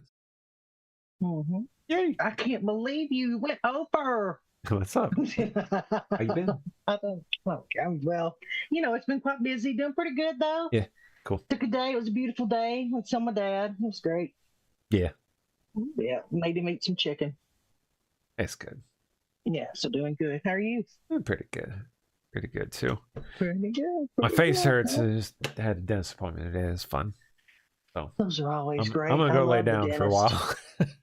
Go take a break, man. I got you. Yep. Well, have a good show. Have a good one.